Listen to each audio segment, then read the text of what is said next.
Live पत्रकार परिषदेच्या माध्यमातून मी मगाच सर्व माझ्या महाराष्ट्रातील मराठा बंधू भगिनींना आणि सुज्ञ नागरिकांना बंधू भगिनींना नम्रतेची विनंती केलेली आहे की मी 6:30 वाजता मनोज दादा जरांगे पाटील यांनी माझ्यावरती जे बेछूट आरोप करण्याचा सपाटा सुरू केलेला आहे त्याच्या संदर्भामध्ये मला काही खुलासा करणं क्रमप्राप्त वाटतंय आणि एक लहानपणापासूनचा एक चळवळीत अण्णासाहेब पाटील यांच्या 82 सालाच्या आत्महत्येनंतर वयाच्या 11व्या वर्षी भगवा झेंडा, कारण 81 साली माझ्या थोरल्या भावानी अशोक राऊत, चुलत भाऊ चिमाजी राऊत, माझे भाऊजीचे भाऊ बबन पवार, माझे मावस भाऊ दत्तू मोहिते व असंख्य माझे राऊतचळीवरचे सर्व कार्यकर्ते यांनी कैलासवासी अण्णासाहेब पाटील यांच्यावरती प्रेरित होऊन मराठा महासंघाची बार्शी आणि राऊतचाळ या ठिकाणी स्थापना केली आणि स्थापना करून पहिल्यांदाच, कारण 77 साली कर्मवीर मामासाहेब जगदाळे यांनी छत्रपती शिवरायांचा पुतळा बार्शीमध्ये आणला आणि तो पुतळा आज दिमाखाने या ठिकाणी बार्शीमध्ये उभा आहे. परंतु छत्रपती शिवरायांची शिवजयंती या बार्शीमध्ये होत नव्हती, मराठा बांधव एकत्रित होत नव्हता आणि ते काम माझ्या परिवारानं, माझ्या थोरल्या सर्व भावंडांनी, माझ्या जे काही हितचिंतक आहेत नातेवाईक यांनी या ठिकाणी सुरू केलं बांधवांनो. आणि त्या चळवळीमध्ये वयाच्या 11व्या वर्षापासून मी एक सक्रिय कार्यकर्ता म्हणून काम केलेलं आहे. वयाच्या 16व्या वर्षापासून ते वयाच्या 26व्या वर्षापर्यंत मी मराठा महासंघाचा अध्यक्ष म्हणून या बार्शी तालुक्यामध्ये काम केलं आणि बार्शी शहर, तालुका, त्याचबरोबर मंगळवेढ्याला पण मी जायचो, सोलापूरला पण जायचो. त्यावेळेस आमचे आदरणीय बाळासाहेब गव्हाणे, कोरके सर, बिटू जाधव, बार्शीतले आमचे सोलापूरचे आम्हाला सहकार्य करणारे आदरणीय विजय मुळीक, दास शेळके, सुनील रसाळे, त्याचबरोबर अण्णासाहेब पाटील यांच्यानंतर आदरणीय ॲडव्होकेट शशिकांत पवार साहेब वडतिले, ही सगळी मंडळी त्यावेळेस आम्हाला मार्गदर्शन करायचे आणि त्या चळवळीत अत्यंत बालवयापासून वयाच्या 16व्या वर्षापासून मी प्रत्येक आंदोलन, मोर्चे, लाट्या काट्या खाऊन संपूर्ण बार्शी तालुक्यातील तमाम तालुक्यातील जनतेला, मराठा समाजालाच नाही तर संपूर्ण जनतेला माहीत आहे, मला जवळपास 15हून अधिक वेळा मराठा महासंघाचं काम करत असताना अंगावरती गोळे येईपर्यंत पोलीस स्टेशनला मार खावा लागला, माझ्या जमिनी विकायला लागल्या. परंतु मी चळवळ कधी थांबवली नाही. ज्यावेळेस राजकारणामध्ये आलो शिवसेनेचा शहर प्रमुख म्हणून, त्यावेळेस मराठा महासंघाची सूत्र बाळासाहेब गव्हाणे व आमचे सगळे इतर पदाधिकारी यांच्याकडे त्या ठिकाणी दिली. मराठा महासंघामध्ये जरी काम करत होतो बांधवांनो, तरी मराठा महासंघाचं ब्रीद वाक्य होतं की सर्व जाती धर्माला बरोबर घेऊन काम करायचं आणि छत्रपती शिवरायांच्या विचाराशी प्रेरित होऊन छत्रपती शिवरायांची 12 पुस्तकं वाचून, शंभूराजांची पुस्तकं वाचून, राजाराम महाराजांची पुस्तकं वाचून, या सगळ्या थोर पुरुषांची, डॉक्टर बाबासाहेब आंबेडकरांची सगळ्यांची पुस्तकं वाचून मित्रांनो, ज्या पद्धतीने छत्रपती शिवाजी महाराजांनी 18 पगड जातीच्या सर्व जाती धर्मातील बांधवांना बरोबर घेऊन काम केलं, त्या धर्तीवरती बार्शीमध्ये काम करत असताना आज मराठा महासंघाच्या माध्यमातून मी काम करत असताना संपूर्ण बार्शी तालुक्याला, जिल्ह्याला, आसपासच्या धाराशिव, उस्मानाबाद या सगळ्या जिल्ह्याला, बीड जिल्ह्यापर्यंत किंवा जेवढे जर मला ओळखतात त्या सगळ्यांना माझा चेहरा माहीत आहे. एक आक्रमक मराठा चेहरा म्हणून मला या ठिकाणी ओळखलं जातं. आज या ठिकाणी मी प्रामाणिकपणानं छत्रपती शिवरायांची शपथ घेऊन सांगू इच्छितो मित्रांनो, या ठिकाणी बार्शीमध्ये सातत्यानं मराठा बांधवांमध्ये काही चीड निर्माण होण्याची किंवा काही प्रश्न उपस्थित होण्याची असंख्य कारण आहे.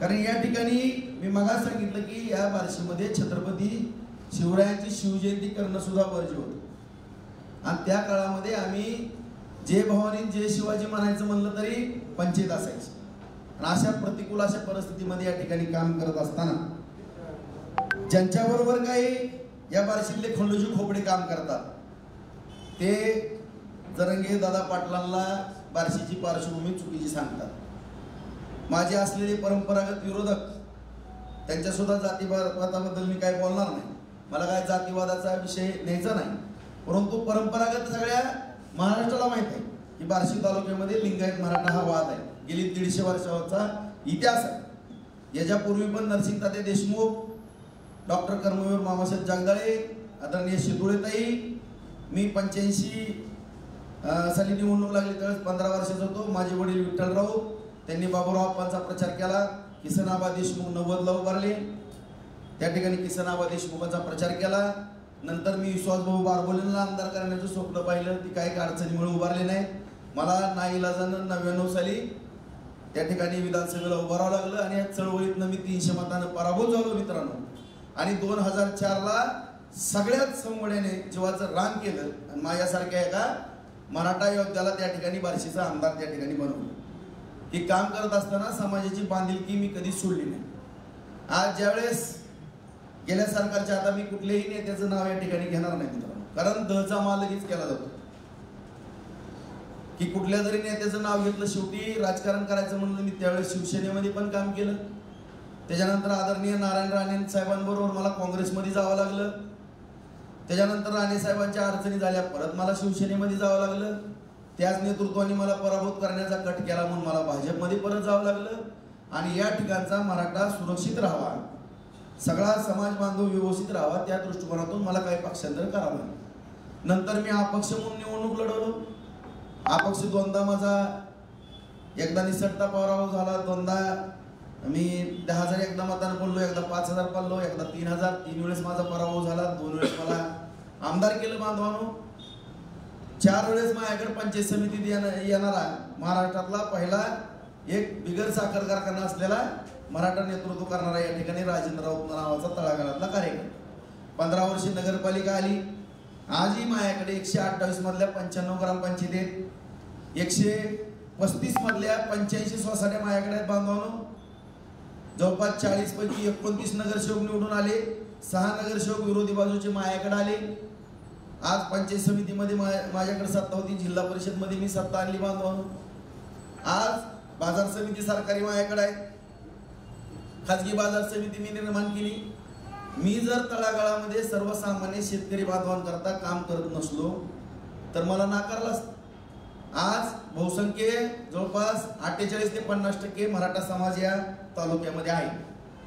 आज जवळपास या ठिकाणी या शासनाच्या माध्यमातून जवळपास 50,000 एकर जमीन भिजवण्याचा मी प्रयत्न या ठिकाणी केलेला आहे। 1 वर्षाच्या आत 50,000 एकर जमीन वलिताखाली येते, पुढच्या पंचवार्षिकमध्ये 50,000चं नियोजन केलं, MIDC चालू आहे। म्हणजे सर्व स्तरावरती सगळ्या बांधवाला मी या ठिकाणी रोजगार निर्मिती करून देतो किंवा मराठा समाजाच्या शेतीबाडीची।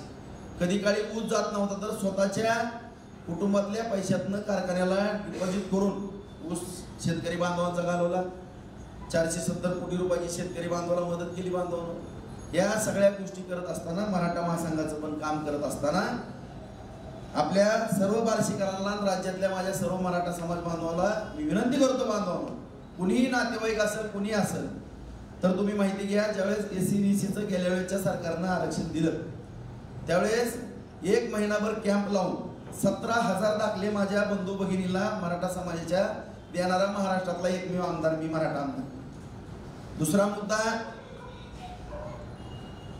त्या ठिकाणी वधूवर मेळावा, परिचय मेळावा वेळोवेळी मराठा समाजाचा घेतला। मराठा समाजाचे सामूहिक विवाह या ठिकाणी मी करून दिले। या ठिकाणी मराठा समाज बांधवांच्या शिक्षणाची ज्यावेळेस अडचण आली त्यावेळेस मी मोठे प्रयत्न केले बांधवांनो। त्याचबरोबर या ठिकाणी 18,000 कुणबी नोंदी हुडकण्याचा या ठिकाणी प्रयत्न केला। आताही कुणबीचे दाखले देण्याचं माझ्याकडनं काम चालू आहे। SC/BCचे सुद्धा दाखले देण्याचं माझ्या ऑफिसवर 10 पोरं या ठिकाणी कार्यरत आहे, ते काम या ठिकाणी करतोय। आज जिल्हा मध्यवर्ती बँकेवरती प्रशासक जरी असला तरी त्या ठिकाणी माझं बऱ्यापैकी नियंत्रण जिल्हा मध्यवर्ती बँकेवरती आहे। 10 लाख रुपये माझ्या अण्णासाहेब पाटील महामंडळातनं मिळावे याकरता मी ठराव करून त्या ठिकाणी घेतला। आज असंख्य काम, आज संपूर्ण मराठा समाज बांधवांसाठी या ठिकाणी करत असताना शिवजयंती उत्सव असेल, सगळ्या बार्शीला माहीत आहे 40-50 हजाराची मिरवणूक आज तागायत 81 सालापासून आतापर्यंत या ठिकाणी या बार्शीमध्ये निघतो. त्याचबरोबर 1990 पासूनचा मराठा मंदिरांचा प्रश्न होता. त्या ठिकाणी मी ज्येष्ठ मराठा बांधवांना विनंती केली की मी त्यामध्ये हस्तक्षेप करू. सगळ्यांच्या परवानगीनं सगळ्या बार्शीकरांना माहीत आहे जवळपास 1.25 कोटीहून अधिकचं ते मराठा मंदिर दिमागामध्ये उभा राहिलेलं आहे 10-15 दिवसामध्ये. त्याकरता माझ्या राऊत परिवारानं 50 लाख रुपयाची सरळ हाताने मदत केली बांधव. मी काय उपकार केले नाहीत समाजावरती. समाजाचेच असं की उपकार माझ्यावरती माझ्यासारख्या कार्यकर्त्याला घडवलं. आज माझे जे आदर्श आहे, ज्यांना मी गुरु मानतो किंवा ज्यांचा आदर्श डोळ्यासमोर ठेवून काम करतो, त्या छत्रपती शिवरायांचा पुतळा शिवसृष्टी निर्माण करण्याचं काम केलं बांधवांनी. प्रत्येक वेळेस मराठा समाज बांधवांच्या कुठल्याही अडचणी सोडवण्याकरता मी कधीच पाठीमागं या ठिकाणी सरकलो नाही, कधी पाठीमागं पाहिलेलं नाही मित्र. परंतु एवढं या ठिकाणी काम करत असताना आमच्या मनोज दादा जरांगेला माझ्याबद्दल कुठला संशय कशाचा आला, त्याचं पुराव्यानिशी स्पष्टीकरण केलं तर मला या ठिकाणी आनंद होईल मित्र. आज मी दादांना काही प्रश्न माझ्या मराठा समाज बांधवांनी या ठिकाणी उपस्थित केले. 11 प्रश्न या ठिकाणी उपस्थित केलेले आहेत. त्याची प्रिंट पण माझ्याजवळ आहे. अण्णा शिंदे म्हणून एक कार्यकर्ते आहेत संभाजी ब्रिगेडची, त्यांचा सुद्धा संबंध काहीतरी कोणाशी लावला. ते सुद्धा मराठा चळवळीतले शंभू राजे युवा क्रांतीचे ते कार्यकर्ते. काही काळ त्यांनी मराठा ब्रिगेड संभाजी ब्रिगेडमध्ये सुद्धा बांधवांवर काम केलं. अशा कार्यकर्त्यांनी त्या ठिकाणी काही प्रश्न उपस्थित केले आणि या ठिकाणी माझी नम्रतेची मराठा समाज बांधवाला विनंती आहे बांधवांना की आज या ठिकाणी या महाराष्ट्रामध्ये प्रमुख 6 पक्ष आहेत, आणखीनही काही 10-12 पक्ष आहेत.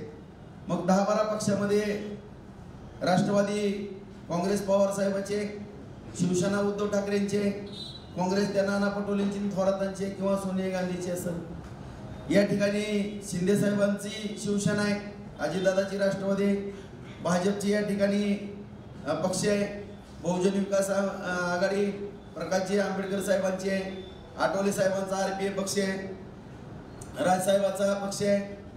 असंख्य असे पक्ष या ठिकाणी काम करत बांधव. आज प्रामुख्याने महाविकास आघाडी आणि महायुती या दोन्हीमध्ये सातत्याने या लढती होतात. आज लोकसभेच्या निवडणुकीच्या बाबतीमध्ये आपल्या संपूर्ण महाराष्ट्राला माहिती की मनोजदादा जरांगेंनी आरक्षणाचा मुद्दा उचलला. मित्रांनो, आनंदाची गोष्ट आहे. मला सुद्धा अभिमान वाटला कुणीतरी एक कार्यकर्ता मराठा समाजाच्या बाजूने लढतो. कारण ज्या वेळेस कुठल्याही मराठा नेत्यांनी 58 मोर्चे निघाले होते, सगळ्यात सोलापूरचा मोर्चा हा विक्रमी होता आणि त्याच्यामध्ये सिंहाचा वाटा ह्या छाव्याचा होता, या मावळ्याचा होता. सगळ्या बार्शीकरांना किंवा सगळ्याला माहित आहे की आणि कुठं जरी मोर्चा असेल, त्यात जरांगे दादाचे जरी मोर्चे होते तरी त्या मोर्चाला नियोजन कुणाचा प्रामाणिकपणा असायचं किंवा कोण सगळी यंत्रणा कुणाची त्या ठिकाणी यंत्रणा लागायची किंवा काय लागायची. कुठलाही मोर्चाला मी किंवा माझ्या परिवारानं सहभाग घेतला नाही असा विषय त्या ठिकाणी नाही. मग समाजाचं राजकारण करत असताना किंवा समाजाचं काम करत असताना राजकारणाचा त्याच्यामध्ये संबंध येण्याचा प्रश्न उद्भवत नाही मित्र. मी तर आज अपक्ष आमदार आहे. मी या ठिकाणी भारतीय जनता पार्टीला जरी समर्थन दिलेलं असलं तरी या बार्शी तालुक्याच्या विकासाकरता समर्थन दिलेलं आहे. माननीय शिंदेसाहेब मुख्यमंत्री आहेत, देवेंद्र फडणवीस उपमुख्यमंत्री आहेत आणि अजितदादा, ह्या तिघांकडनं पण मी कामं भरपूर मोठ्या प्रमाणामध्ये करून घेतलेली आहेत. आणि ती माझं कर्तव्य. मला अपक्ष म्हणून निवडून दिल्यानंतर सरकारला गेल्या वेळेस विरोधी पक्षात होतो मी, आता 2.5 वर्षामध्ये सत्ता आल्यानंतर त्या ठिकाणी कामं करून घ्यायची. परंतु मी कुणाची चमचेगिरी करण्याचा प्रश्न उद्भवत नाही, मला त्याचं घेणं देणं पण नाही. आज मी स्वतः माझी दोन्ही मुलं सगळ्या महाराष्ट्रातल्या मराठा समाज बांधवांना हात जोडून विनंती करतो मित्रांनो, 4000 कोटीचा निधी मी बार्शी तालुक्यामध्ये आणलेला आहे. माझा बहुत छोटे मोठे कामं घेत असेल, परंतु माझ्या दोन्ही मुलाला मी टेंडर किंवा रजिस्ट्रेशन पासून लांब ठेवलेला आहे. मी दाळवील, ज्वारीचं क्लिनिंगचं उद्योग आणि प्लॉटिंगच्या जे राजकारणाविरहित उद्योग आहेत. उद्या जरी मला राजकारण सोडायची वेळ आली 0 मिनिटात तरी माझी मुलं राजकारणावरती अवलंबून राहू नये ह्याची मी खबरदारी अगोदरच घेणार आहे. अत्यंत आक्रमक आणि चळवळीतला प्रामाणिक कार्यकर्ता आहे. मला त्याच्याशी त्या राजकारणातनं कोण तुकडा टाकणं तसल्या लालचीतला तर मुळातच नाही. कारण पहिल्यांदा मी गेल्या वेळेस महाविकास आघाडीचं सरकार स्थापन झालं, उद्धव साहेब मुख्यमंत्री झाले आणि मी विरोधी पक्ष नेत्याला पाठिंबा दिला. हा पक्ष आमदार सत्ताधाऱ्यांना पाठिंबा देतात आणि मी उलट्या प्रवाहात पावणारा मासा आहे आणि असा विरोधी पक्षाला पाठिंबा, आणि त्याची जाणीव ठेवून या सरकारनं मला मोठ्या प्रमाणामध्ये माझ्या तालुक्यातलं सिंचन वगैरेचं काम या ठिकाणी केलेलं आहे मला. आणि या ठिकाणी ह्या मराठा चळवळीमध्ये मनोजदादा जरांगे या ठिकाणी ही चळवळ तुम्ही उभा करत असताना सगळ्या असंख्य मराठा समाजाच्या सगळ्याच पक्षातल्या आमदारांनी तुम्हाला मदत केलेली. कुठल्याही एका आमदारांनी खिशात हात घातला नाही असा विषय नाही. सगळ्यांना, प्रत्येकाला ज्या समाजामध्ये जन्माला घातलं त्या समाजामध्ये कळकळ असती. तुम्हीच एकटे मराठा समाजाचे मालक आहेत. कृपया हात जोडून माझी विनंती आहे, तुम्ही समजू नका. तुमचा भ्रम किंवा गैरसमज झालेला आहे की तुम्ही एकटेच मालक चालले. मी काय गोष्टी पुढे बोलणार आहे मराठा समाज बांधवांना, महाराष्ट्रातल्या तमाम काय घटना. आणि मी त्या ठिकाणी जरांगे दादा तुम्ही उपोषणाला बसला, त्या ठिकाणी लाठीचार्ज झाला, तो भाग वेगळा आहे. वस्तुस्थिती काय होणार आहे पुढे मला माहित आहे सगळं. मी पण इतका चळवळीतला कार्यकर्ता आहे, 4थी पासून मॉनिटर आहे, दोनदा आमदार झालोय, मला सगळं जग कळतंय, राजकारण कळतं. मी काही इतका दूधखोळा नाही. परंतु तुम्ही समाजाचं नेतृत्व करताय त्याच्याबद्दल आम्हाला आनंद. त्यामुळं तुमची SITची चौकशी लागली. आम्ही गृहमंत्र्याला त्या ठिकाणी सांगितलं की समाजाचं नेतृत्व एखादा करत असेल तर ती चौकशी थांबवा. त्या पद्धतीचा शब्द सुद्धा तुम्हाला घेऊन आलो, ती शब्द सुद्धा तिथं दिला. हा सगळा उभा महाराष्ट्र जाणतोय. दुसरा मुद्दा, माझ्या मराठा समाज बांधवावरती गुन्हे दाखल झाले.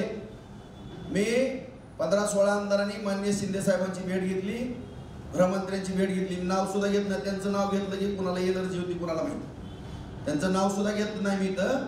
आणि त्यांना आम्ही सांगितलं की अजिबात या ठिकाणी गुन्हे दाखल, सगळ्याच आंदोलनातले गुन्हे मागे घेतात, काय गुन्हे मागे घेण्याचे. परंतु जे मोठे गुन्हे दाखल झाले 307 किंवा 353 हे जर डायरेक्ट मागे घेतले तर त्या ठिकाणी कुणीतरी कोर्टामध्ये याचिका दाखल करून त्याला रितसर लॉ डिपार्टमेंटचं मत घेऊन काही गुन्हे कमी करण्याची सरकारची पण प्रक्रिया. मला चळवळीतला काय सरकार म्हणून बोलत नाही, मी सरकारची बाजू घ्यायचा काय संबंध नाही. मी मराठा कार्यकर्ता किंवा चळवळीतला कार्यकर्ता म्हणून या ठिकाणी बोलतो. आज या ठिकाणी मनोजदादा तुम्ही उपोषण केलं, तुमच्या उपोषणाचा सन्मान माझ्या तरी जीवनामध्ये मी मग सांगितलं की 11व्या वर्षी भगवा झेंडा खांद्यावरती घेतला. आम्ही तुळजापूरला सुद्धा गेलो मराठा चळवळ ते, कारण त्या ठिकाणी तुळजापूरच्या आई जगदंबेच्या पुढं सगळ्यांनी बोटं फाडली आणि तिथं रक्ताचे टिळे लावले बार्शीतल्या मराठा समाजाने आणि मराठा चळवळ उभी करायचं प्रतिज्ञा केली आणि ती उभा पण केली आणि या ठिकाणी बार्शीमध्ये सक्सेस पण आजपर्यंत करून दाखवलेली. परंतु त्याला दृष्ट लावण्याचं काम कुठल्याही इथल्या खंडोजी खोपडेचे बार्शीतले काय जे फोटो तुम्हाला मनोजदादा पाठवतो, पवार साहेबाच्या बशा उचलत्यात, आमच्या विरोधकाच्या बशा उचलत्यात, चपल्या उचलत्यात, बॅगा उचलत्यात, असल्या आमच्या इथल्या बार्शीतल्या काही खंडोजी खोपडे जे त्यांनी तुम्हाला घेरलंय. आणि राजाराव कसा आहेत काय ही जी ऐकून घेण्याची मानसिकता आहे. तुमच्याकडे संयम नावाची कुठली चीज नाही. मला तुम्हाला कुणी एका शेकतात काय बोललं की सगळ्याचीच आयमाय काढता. अरे तुम्ही मुख्यमंत्र्याची आयमाय काढता, रिटार्जेटची आयमाय काढता. ज्या विखे पाटील साहेबांच्या घराण्याने आशिया खंडातला पहिल्यांदा साखर कारखाना उभा केला, ज्या मराठा समाजाचा ऊस नेला, गाळला, मेडिकल कॉलेज केलं, शिक्षण संस्था मराठ्याच्या पोरांना शिकवलं झालं, त्यांची सुद्धा आयमाय तुम्ही काढता. सगळ्याच मराठ्याच्या नेत्याची आयमाय तुम्ही काढायला लागलो. आज तुम्हाला माहितीये, मला कळतंय बहुतेक तुमच्यापेक्षा वय माझं जास्त असेल, तुमचं कमी, बहुतेक कमी असेल, माझं 55 आहे, 45 वय असेल, तुमच्यापेक्षा थोडा अनुभव मला जास्त आहे आणि या चळवळीत तर जास्त काम केलं असेल. व आता त्या आंतरवाली सराटीला दुर्दैवी घटना घडली आणि तुमचा उदय झाला. परंतु तुम्ही तर त्या गोंधळामध्ये तुम्हाला तर एक थेंब पण रक्त निघलं नाही. हो आई माझं डोकं फुटलंय, संवित टाकायत माझ्या डोक्यात, पाय फाटल्यात, पाठीवर छातीवर वार आहेत माझ्या,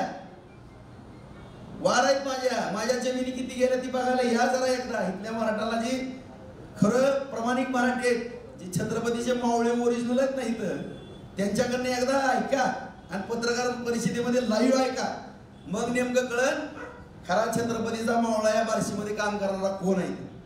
कुणाचं पण ऐकून काही इथं बोलू नका. कुठल्याही मराठ्याला शिवाय देण्याचा तुम्हाला नैतिक अधिकार नाही. हे राजकारण आहे मित्रांनो. सगळ्या मराठा समाज बांधवाला सांगतो, हात जोडून सांगतो, सगळ्या पक्षामध्ये मराठ्याचे आमदार आहेत मित्रांनो. आज माझ्या अंदाजे कमीत कमी 145 288 पैकी 145च्या पुढं किंवा 1-2-3 आमदार कमी जास्त असतील. आज आमदाराची संख्या मोजा मित्रांनो. आणि जर असंच चालत राहिलं, दादांचा हट्ट जर असा चालत राहिला म्हणून दादा, तर 100च्या आत मराठ्याचे आमदार आल्याशिवाय राहणार नाहीत. माझ्याकडनं लिहून घ्या. मी राजकीय तज्ञ आहे, मला सगळं कळतंय. तुम्ही कुणाचे आमदार पाळायला चालणार? अरे तुम्ही ज्या पक्ष, कुठल्या का पक्षात काम करा ना, कोण पण, तुम्हाला काय त्याशी घेणं देणं आहे? तो मराठा चळवळीची बांधील आहे का नाही तेवढं बघा. मी कुठल्या पण पक्षात, मी बहुजन विकास आघाडीमध्ये काम करेन, प्रकाशजी आंबेडकरांच्या, मी आठवले साहेबांच्या RPI मध्ये काम करेन, मी भाजपमध्ये काम करेन, मी शिंदे साहेबांच्या शिवसेनेत काम करेन, दादाच्या राष्ट्रवादीत काम करेन, पवार साहेबाच्या करेन, उद्धव साहेबाच्या करेन किंवा काँग्रेसमध्ये करेन. तुम्हाला काय करायचंय कुणाच्या पक्षात? अरे जी भाजपमध्ये पण 60 आमदार आहेत, सगळ्यालाच पाडणार आहेत का तुम्ही? कशामुळे तुम्ही मराठीचे आमदार पाडतो? मग मला मराठा म्हणून पाडायचं, 113 जण पाडतो. अरे मी पण आहे ना त्याच्यात, मी पण आता भाजपला पाठिंबा दिलाय म्हणतो ना. बरं आम्हाला पाडायचं, मग निवडून कोणाला आणणार आहेत तुम्ही? ती तर सांगा. म्हणजे आमच्या इथल्या विरोधकांनी त्यांची जी काही बगल बच्चे तुमच्याजवळ पाठवले, त्यांना निवडून आणणार आहेत का? ते तरी सांगा एकदा. आणि तुमची इच्छा काय पूर्ण करायची का? इथलं मराठ्याचं अस्तित्व बार्शीतलं संपवायचं का? तसं सांगा. तुम्हाला असं वाटतं का माझ्या घराण्याला आमदारकीची लय शिसारी लागली? माझ्या तमाम ज्या मराठा समाजातल्या बांधवांनी हातातल्या फोडासारखं इथं सांभाळले आणि मराठा समाजाने थोरल्या भावाची भूमिका बार्शीमध्ये बजावली, त्याच्यामुळे असंख्य समाज आश्रयाला आला. त्या सुद्धा समाजाने या ठिकाणी योगदान दिलं. या ठिकाणच्या तालुक्यातल्या जनतेला मी सुद्धा प्रामाणिकपणाने विचारणार आहे, बाबा आमचं नेतृत्व तुम्हाला आवडतंय का? जर जनता म्हणली आवडतं, आम्ही उभं राहू. आम्ही विचारू आम्ही कशा पद्धतीने उभं राहू. आम्हाला योग्य वाटलं आम्ही उभं राहू, नाही योग्य वाटलं आज या पत्रकार परिषदेत जाहीर करतो मित्रांनो. उद्या दुसरा सुद्धा एखादा मराठा कॅन्डिडेट असेल, त्याला सुद्धा आम्ही या ठिकाणी जाहीर पाठिंबा देऊ आणि त्याला निवडून आणण्याची भूमिका या राऊत घराण्याची असेल. कुठली लालसा आम्हाला या आमदारकीची नाही. जसं स्वप्न दादा तुम्हाला मुख्यमंत्री पदाचं पडायला लागलेलं दिसतंय मला, तुमचं मंत्रिमंडळ पण तयार आहे हे ऐकतोय मी. आता ही कितपत खरं खोटं मला माहित नाही, पण ऐकतोय मी. परंतु तुमचा सन्मान या ठिकाणी एकनाथ शिंदे सारख्या एका रिक्षावाल्या मुख्यमंत्र्यांनी ठेवलेला आहे. ह्याची पण तुम्ही जाणीव ठेवा दादा. या पत्रकार परिषदेच्या माध्यमातून मराठा समाज बांधव महाराष्ट्रातला ऐकत असाल, हात जोडून नम्रपणे सांगतो, महाराजांची शपथ घेऊन सांगतो मराठा बांधवांनो, तुम्ही आठवणी जुने दिवस विसरू नका कोणी. 1982 साली ज्या माझ्या कैलासवासी अण्णासाहेब पाटलांनी डोक्यात गोळी घालून आत्महत्या केली. इतिहास विसरू नका कोणी, इतिहास अजिबात विसरू नका. त्या अण्णासाहेब पाटलांच्या बाबतीमध्ये कुणी वेदना व्यक्त केल्या सरकारनं मला सांगा.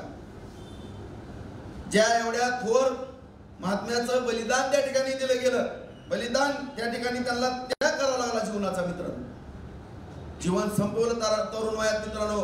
कुठल्या सरकारने दखल घेतली नाही, कोण कोणत्या सरकारमध्ये होतं बघा. परंतु आज प्रत्येक गोष्ट मी सरकारची तरफदारी करत नाही, चमचेगिरी करत नाही, पण खरं आणि खोटं या ठिकाणी समजून घ्या. माझी हात जोडून विनंती आहे. आज या ठिकाणी माझ्या माहितीप्रमाणे मला जेवढं जेवढं कळतंय या राजकारणामध्ये किंवा समाजकारणामध्ये काम करतो बांधवांना, तमाम माझ्या महाराष्ट्रातल्या मराठा बांधवांना मी सांगू इच्छितो की आज या बार्शी तालुक्यामध्ये सुद्धा 1870 इंग्रज सरकार होते, ते 1930 पर्यंतच्या मराठा कुणबी नोंदी या ठिकाणी बार्शी नगरपालिकेमध्ये सापडल्या गेल्या.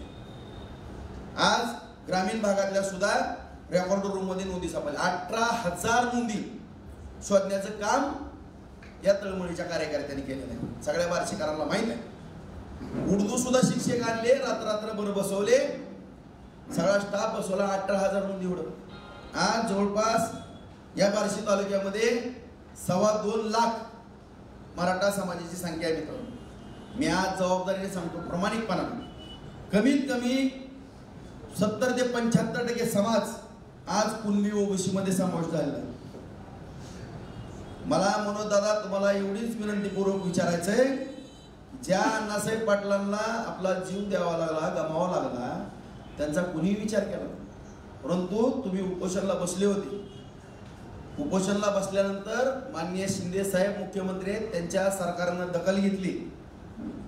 शिंदे साहेबांच्या सरकारनं दखल घेतली, शिंदे समितीची स्थापना केली आणि सगळ्या कलेक्टरांना आदेश दिले कडक, सगळं रेकॉर्ड तपासा. रात्र सगळी माणसं बसवली तपासाला, सगळे महसूल कर्मचारी तपासाला बसवले मित्रांनो.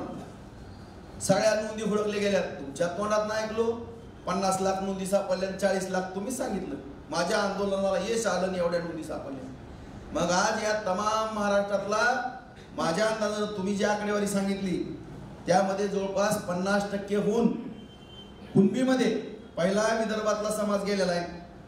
काही मोठ्या मोठ्या लोकांना पूर्वी ओबीसीचे दाखले मिळत होते, गपचूप काढायचे. कुठल्या तरी एखाद्या कलेक्टरनं सांगितलं की, परंतु ही मराठा समाजाची चळवळ उभी राहिल्यानंतर ज्या नोंदी सापडल्या गेल्या त्यामुळे 50% मराठा समाज हा कुणबीमध्ये गेला. काय कोकण मधल्या मराठा समाज बांधवांची मागणी आहे की आम्हाला ओबीसी समाजामध्ये नको, आम्हाला स्वतंत्र मराठा म्हणूनच आरक्षण पाहिजे. त्याकरता सुद्धा 2 मतप्रवाह या ठिकाणी मराठा समाजामध्ये येऊ लागल्यामुळं या ठिकाणी दोन्ही मराठा समाजाचं समाधान करण्याच्या दृष्टिकोनातून मराठा समाजामध्ये वाद लागू नये किंवा दरी पडू नये म्हणून या ठिकाणी माननीय शिंदे साहेबांच्या मार्गदर्शनाखाली या ठिकाणी SEBCचं सुद्धा 10% आरक्षण त्या ठिकाणी देण्यात आलं. ही वस्तुस्थिती आहे. मग मला या ठिकाणी सांगा, आज SEBCच्या खाली 10% आरक्षण दिलं गेलंय. कुणबीतला विदर्भातला तर मराठा समाज आहेच. मग माझ्या माहितीप्रमाणे 50% कुणबीमध्ये मराठा समाज समावेश झालेला आहे. तो मराठा समाज कुणबीमध्ये जात असताना 83 नंबरला आपला समाज त्या ठिकाणी मंडल आयोगाच्या शिफारशीप्रमाणे कुणबी मराठा कुणबी, त्याकरता कुठल्याही ओबीसी समाजाचा विरोध नाही. आज ज्यावेळेस कुणाचा काही संबंध नव्हता, 94 सालामध्ये माननीय मोठे पवार साहेबांनी GR काढला 16%चा. त्याच्यावर तुम्ही एक शब्द बोलत नाही. माझ्यासारख्या मराठा समाजातल्या आज बोललो नाही. कार्यकर्त्याला शंका यायला लागल्यात. बार्शीतल्या जी चळवळीत काम केलेल्या त्याच्यावरती दादांचं काय वाक्यताच नाही. त्याच्यामुळे किती नुकसान झालं याच्याबद्दल काय नाही. परंतु आज ज्या माननीय मुख्यमंत्री एकनाथ शिंदे साहेबांच्या मार्गदर्शनाखाली, मग फडणवीस उपमुख्यमंत्री असतील किंवा दादा, ह्यांनी समाजासाठी जे निर्णय घेतले ते आज कुणबीचे दाखले मिळायला लागले. अण्णासाहेब पाटील महामंडळाच्या माध्यमातून 6000 कोटी वाटप झालं. SEBCचं आरक्षण त्या ठिकाणी मिळालं. सारखी योजना आहे. मराठा समाजातल्या तरुणाला परदेशातल्या शिक्षणाचा विषय आला. ओबीसी समाजाप्रमाणे मराठा समाजाच्या पण मुलांना फी त्या ठिकाणी मिळू लागली. त्याचबरोबर मुलींच्या बाबतीमध्ये सुद्धा मुलींची शिक्षणाची अडचण होती.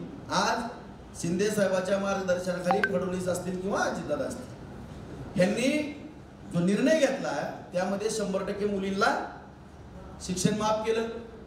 अहो, ही मराठा समाजाची तीव्रता पाहून किंवा भावना ओळखून आज या सरकारने निर्णय घेतले. मग जुन्या सरकारनं एवढं हाणमार केली, अण्णासाहेब पाटलासारखं थोर व्यक्तिमत्व आपल्याला गमावं लागलं. परंतु तुम्ही भाग्यवान आहेत, तुम्हाला ती मराठा समाजाचं क्रेडिट घेताही नाही. आज उपोषण सोडायला तहसीलदार पण लवकर जात नाही दादा, पण महाराष्ट्र राज्याचे मुख्यमंत्री तुमचं उपोषण सोडायला गेले. हायकोर्टाचे 3 माजी न्यायाधीश तुम्हाला समजून सांगायला गेले. माझ्यासारखा तळमळीतला कार्यकर्ता तुम्ही दुसऱ्यांदा उपोषणाला बसले, त्यावेळेस तुमचं उपोषण सोडायला मी विनंती केली मुख्यमंत्री साहेबाला, फडणवीस साहेबाला आणि त्या ठिकाणी अजितदादा. तुम्हीच मला म्हणले जावा निरोप घेऊन या. मी शंभूराजांना घेऊन आलो.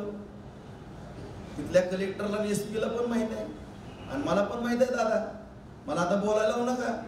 मी सगळ्या तमाम मराठा समाजाला या माझ्या राजांची शपथ घेऊन सांगतो, हे उपोषण सोडायला कोणी येऊ न येऊ, जसं तिसरं उपोषण सोडलं तसं उपोषण सोडणार होते. यांचं उपोषण सोडण्याकरता सरकारची सुद्धा मानसिकता नव्हती. माननीय मुख्यमंत्री साहेब सुद्धा म्हणले ते राजेंद्र तू महागारी आहे, यांचा हट्ट किती पुरवायचा. तुम्ही मुख्यमंत्र्याला शिवाय देता, तुम्ही उपमुख्यमंत्र्याला शिवाय देता, तुम्ही ज्या रिटायर्ड न्यायाधीशांना सुद्धा शिवाय देता IMI वर, तुम्ही सगळ्या आमदारांची IMI काढता, तुम्ही सगळ्या मंत्र्यांची IMI काढता, सगळ्या मराठा नेत्यांची IMI काढता. अरे कशामुळे बाबा, काय तुम्ही आम्ही काय पाप केलंय तुमचं? आम्ही मराठा समाजामध्ये जन्माला आलो आणि आम्ही आमदार खासदार झालो म्हणून तुम्ही आमची IMI काढता का? गरजवंत मराठा, आम्ही गरजवंत मराठ्यासाठी लढलो नाही का? आमच्या पण हाताला फोड दिसतो, आम्ही जवारी उपटली. सगळ्यात मराठ्याच्या नेत्यांनी काम केलं, तुम्हीच एकटे आता काम करता का? अरे मगाच मी सांगितलं की विखे पाटील घराणे आशिया खंडात साखर कारखाना पहिला काढला दादा. आज या महाराष्ट्र राज्यामध्ये जवळपास 60% जमीन मराठा समाजाचे बांधवांनो, 90% साखर कारखाने मराठा नेत्यांचे आहेत. त्यातले 10-15% जर सोडले तर 80-85% कारखानदार जे आहेत त्यांची अवस्था काय बघा. त्यांची लेकरं काय म्हणतात, बिगर कर्जाचा आम्हाला 25 लाखाचा उद्योग करून द्या, 500-1000 कोटी रुपये कर्ज आहे. अरे मराठ्यांच्याच ऊसाचा प्रश्न निर्माण व्हायचा म्हणून मराठ्याच्या नेत्यांनी कारखाने काढले, शिक्षण संस्था काढल्या, मेडिकल कॉलेज काढले, सूतगिरण्या काढल्या, बँका काढल्या, त्यातनं कर्ज निर्मिती झाली, सगळं झालं.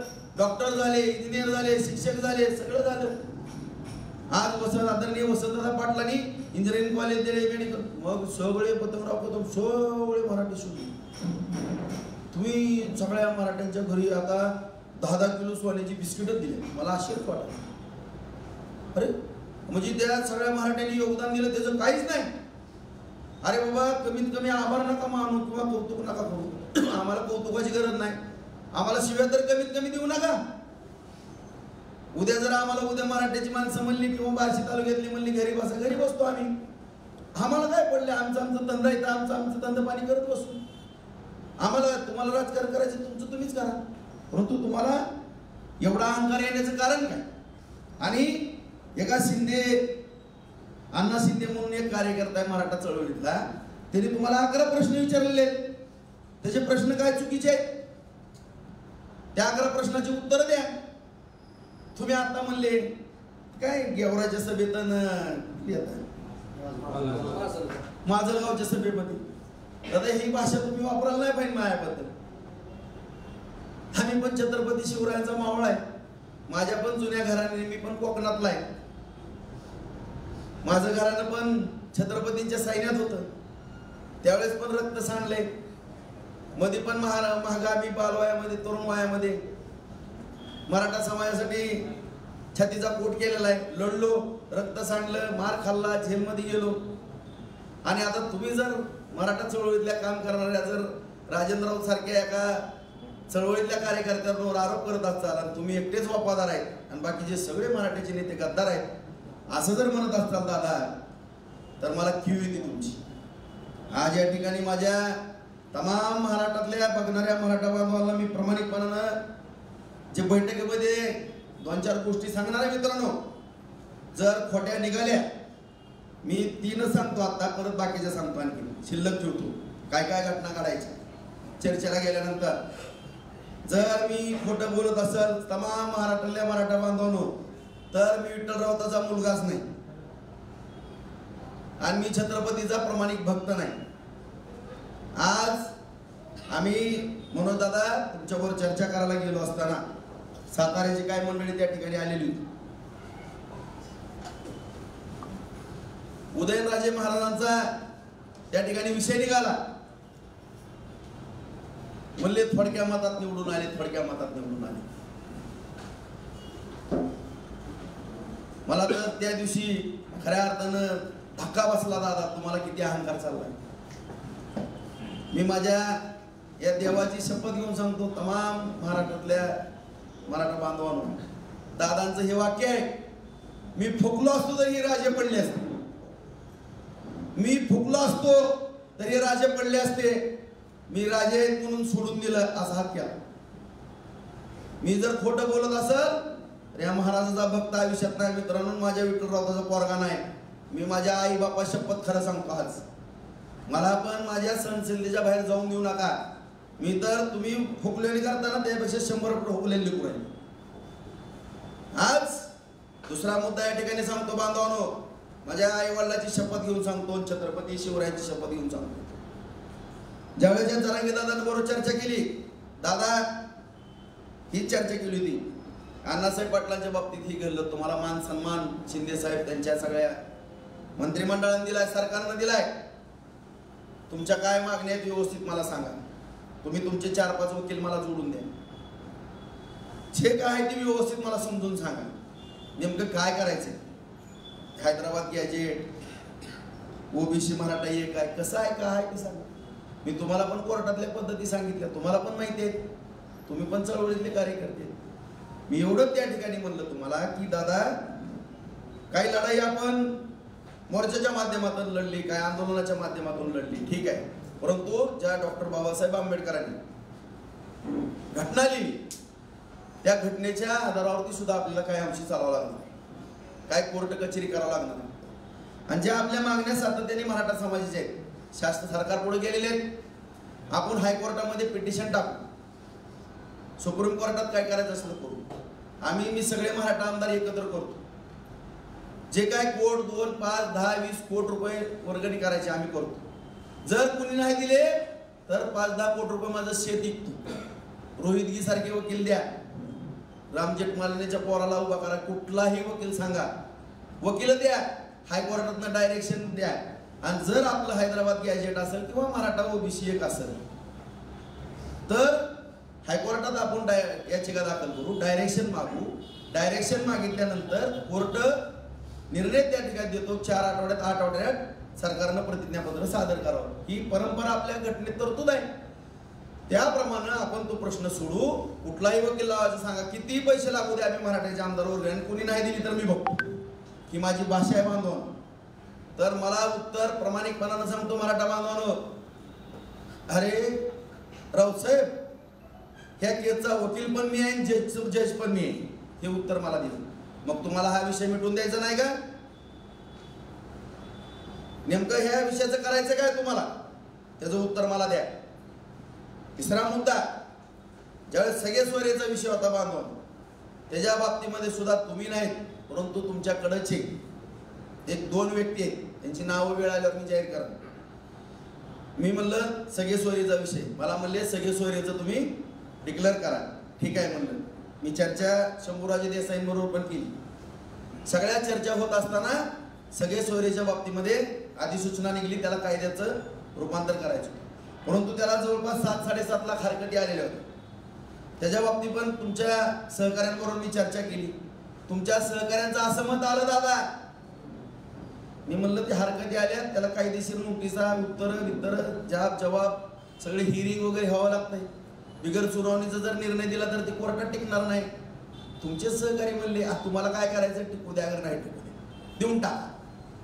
मग नेमकं तुम्हाला करायचं काय? बरं, त्याच्यामध्ये परत काही माझे सहकारी बाहेर शिकले होते, ते सुद्धा होते सगळे सोयऱ्याच्या बाबतीमध्ये चर्चा करत असताना. आणि अशा रीतीनं तुमचं तुम्ही देऊन टाका म्हणले. परत हा निरोप घेत असताना बघू आपण सगळे सोयऱ्याचा विषय कसा मिटवता येईल तो बघू. हा निरोप घेऊन मी शासनाकडे गेलो. शासनाकडनं आम्ही परत तुमच्याकडे आलो. तुमच्याकडे आल्यानंतर तुम्ही आणखीन हातभर यादी दिली, ह्याच्यामध्ये एवढं वाढवा. मग सगळे सोयऱ्याचा ज्यावेळेस अधिसूचना निघाली दादा, त्यावेळेस एकनाथ शिंदे साहेबांनी आणि तुम्ही वाशीला गुलाब उधळला. त्यावेळेस पण दुसऱ्यांदा मुख्यमंत्री तुमच्यासाठी आले राहू. नशिबान आहे, कुठल्याच उपोषणाला मुख्यमंत्री भेटायला जात नाही. तुम्हाला एवढा मोठा मान या सरकारच्या काळात का? रिक्षावाला मुख्यमंत्री झाला म्हणून काय अडचण आहे का? का पवाराचंच घरानं मुख्यमंत्री तुम्हाला पाहिजे का? आणखीन काय वेगळा हेतू आहे? त्याच्या पण खुलासा आम्हाला या ठिकाणी झाला पाहिजे. आणि मुख्यमंत्र्यांनी तुम्ही गुलाल का उधळला?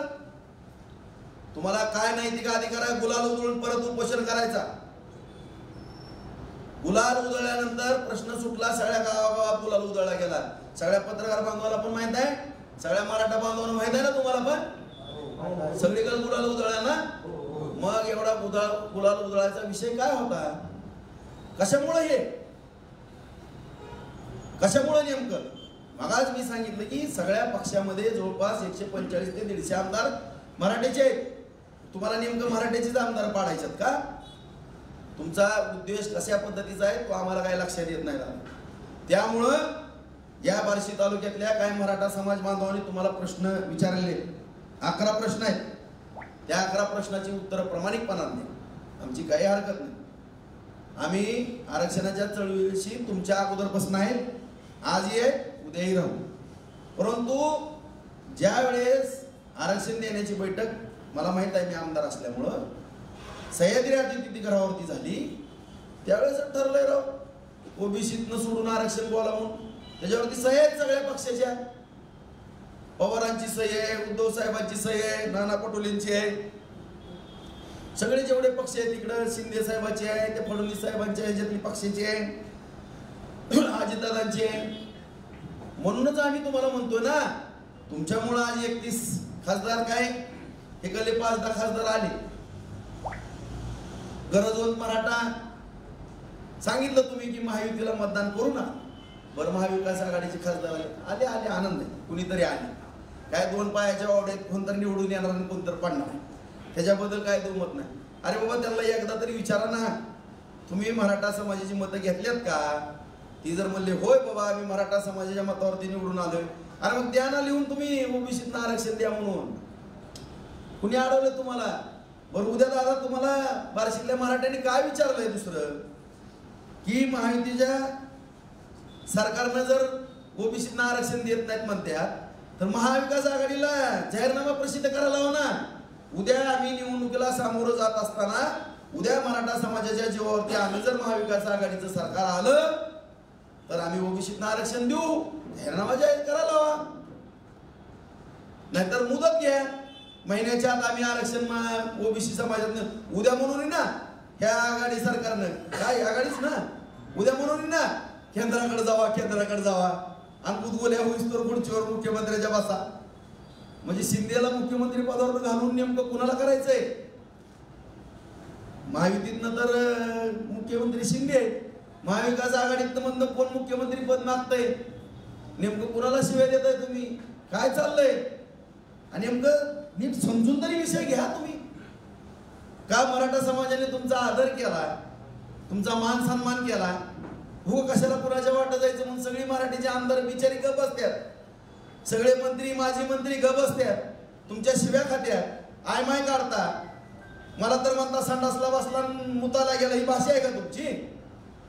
अरे माझ्या आताड्याला इन्फेक्शन झालं होतं म्हणून मी तुम्हाला 4-5 दिवसात लेट आलो भेटायला. आम्हाला संडासमध्ये बसला काय, अशा जर भाषा काय पद्धत आहे का ही बोलायची? ही सुसंस्कृतपणा तुमचा झाला का? हे छत्रपती शिवरायांनी आपल्याला शिकवलंय का? ह्या प्रश्नाचं उत्तर द्या. आता तुम्ही बघा सुद्धा म्हणले माजलगावच्या सभेमध्ये त्या राजेंद्र राऊत आमदाराला असं तसं, त्यांच्या ताईला विचारा आरक्षणाची काय गरज आहे. अरे आरक्षणाची गरज माझ्या बायकोला पण माहित आहे. परत म्हणले त्याच्या आईबापाला विचारा, माझ्या आईबापाला पण माहित आहे दादा, माझ्या बायकोला पण माहित आहे. आता माझ्या बायकोनी आईबापानं काय केलं तुम्हाला काय बोललेत का? मी तरी काय बोललोय का?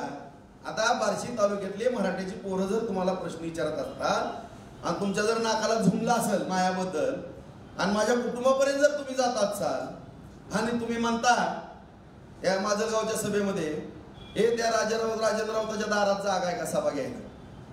दादा मी पण छत्रपतीचा मावळा आहे. माझ्या पण घराण्यानं या हिंदवी स्वराज्यासाठी छत्रपती शिवाजी महाराजांच्या घराण्यासाठी गादीसाठी रक्त सांडलेलं माझं घराणं इतिहास बघा. मी पण या तालुक्यामध्ये मराठा समाजासाठी रक्त सांडलंय, जेलमध्ये गेलो ते पण बघा. आणि तुम्हाला एवढी खुमखुमी जर असाल तर राजा राऊताच्या दारात सभा घ्यायची. तुम्ही जर मराठा समाजासाठी प्रामाणिक उद्देशानं कुणाला मॅनेज न होता किंवा एकाला टार्गेट करून, एकाला म्हणजे ती फडणवीसांचं मी म्हणत नाही, महायुती सरकारचं म्हणतो, शिंदे साहेब मुख्यमंत्री आहेत, मराठ्याचे आहेत, फडणवीस साहेब ब्राह्मणाचे असतील असू द्या, अजितदादा पण मराठीचे आहेत. महायुतीच्या सरकारला पाडून महाविकास आघाडीचं सरकार आणायचं हे जर तुमच्या मनामध्ये असेल, हे जर पाप असेल, आणि जर तुम्ही खऱ्या अर्थाने मराठा समाजाच्या गरजवंत पोरांसाठी लढत असाल इमानदारीनं, या प्रश्नाची जर उत्तर या महाविकास आघाडीला तुम्ही एक झुकतं माप दिले लोकसभेला, त्यांच्याकडनं लिहून घ्या. मला सांगा राजभाऊ राऊत, मी लिहून आणतो. हे देवेंद्र फडणवीस आणि आणखीन कोण, एकनाथ शिंदे कशी लिहून देत नाहीत मी बघतो. अजितदादा कशी लिहून देत नाही ती माझी जबाबदारी. आणि जर त्यांनी नाही लिहून दिलं, सगळे पत्रकार मराठा समाज बांधव तुम्ही आहेत, राजकीय संन्यास राजाभाऊ राऊतचा जाहीर आपला राजकारणाचा संबंध नाही, यांनी जर नाही लिहून घेतलं तर या तिघांकडनं, पण तुम्ही ह्या तिघांकडनं लिहून आणायची जबाबदारी तुमची, ह्या तिघांकडनं आणायची जबाबदारी माझी. आणि जर ह्या तिघांनी नाही लिहून दिलं तर राऊत घरानं राजकारणापासून आलेत. फक्त छत्रपती शिवराय प्रतिष्ठान काढो आणि या मराठा समाजाची प्रामाणिकपणानं भले 10-20 एकर जमीन राहिली तरी चालत, अख्खी इस्टेट गेली तरी आम्ही मराठा समाजाची या ठिकाणी सेवा करू, त्यांचं पाय धुवून पाणी पिऊ आणि सगळ्या छत्रपतीचा मावळा. तुम्ही ही प्रामाणिक भूमिका घ्या. तुम्हाला मी भोसले चौकातनं फुलं हातरतो, माझ्या घरी चहा पाण्याला पेड्याचा घास भरवतो. जरंगे दादा हे फक्त लिहून आणा त्यांच्याकडनं. आणि मला सांगा राजभाऊ राऊत, मी काम केलंय, मी वाघ आहे मराठ्याचा, या वाघाने काम केलंय. तुम्ही दिलेला शब्द तुम्ही पाळा. तुमच्या हातात कागद येतो, लगेच एकनाथ शिंदे साहेब, फडणवीस साहेब, अजितदादांकडे जातो, त्यांना सह्या मागतो. जर नाही सह्या दिल्या तर बार्शीत अशीच पत्रकार परिषद घेतो, राजेंद्र राऊत घराण्याचा राजकीय संन्यास जाहीर करतो. दादा हा माझा शब्द राहील. पण जर ह्या मराठ्याच्या छाव्याला, छत्रपतीच्या मावळ्याला डावचाचा प्रयत्न केला तर हे मराठ्यांसाठी आणि हिंदू स्वराज्यासाठी रक्त सांडणारं घराणं आहे. आणि खंडोजी खोपड्याच्या भूमिकेत जर येईल तर राजा राऊत म्हणतात मला काय परिणाम होईल, अख्खा महाराष्ट्र इतिहासामध्ये नोंद करून या राजा राऊताची माझं डोकं फिरवू नका तुम्ही. एवढेच हात जोडून विनंती करतो. आणि तमाम महाराष्ट्रातल्या मराठा समाजाला नम्रपणे छत्रपतींच्या चरणी नतमस्तक होऊन बांधवांना मी सांगतो, मी जर ज्या दिवशी मराठ्यांबरोबर गद्दारी करन त्या दिवशी पांडे चौकामध्ये फाशी घेईल, अशा पद्धतीचं जाहीर अभिवचन देतो. आणि जरंगे दादा पुन्हा एकदा सांगतो, फक्त प्रामाणिक मराठा म्हणून माझ्या दारात यायचं, आणखीन पण पेढा भरवेल. खंडोजी खोपड्याचा जर रोल केला तर मोठी शिक्षा सुद्धा भोगावं लागेल. ही राजाभाऊ राऊतचं चॅलेंज आहे. कोण मराठाचा माणूस बोलत नव्हता, पण आज ही पट्ट्या राजा राऊत शहरांमध्ये बोलतात. किती तुकडे व्हायचे तर किती तुकडे करायला व्हायचे त्याचं भान मला पण राहणार नाही. आणि सभा उधळणं बिदळणं माझं काम नाही. इमानदारीनं या पांड्या चौकात 50 लाख रुपये खर्चून तुमची जरंगे दादा सभा जाहीर घेण्याची जबाबदारी ह्या राजा राऊताची असेल.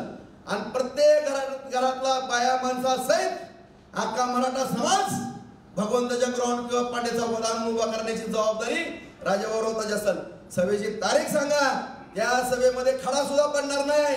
हे ह्या पट्ट्याच्या छत्रपतीच्या छाव्याची मावळ्याची जबाबदारी असेल संरक्षण करायची.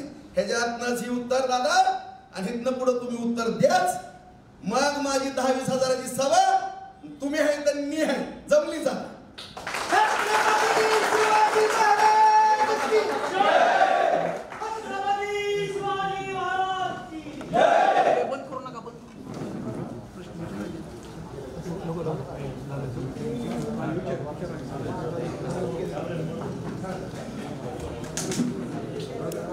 विचारायचं पुन्हा सगळं झालं.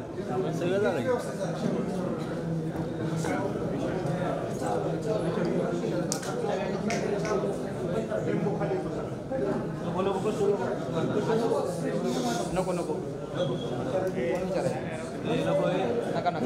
नाही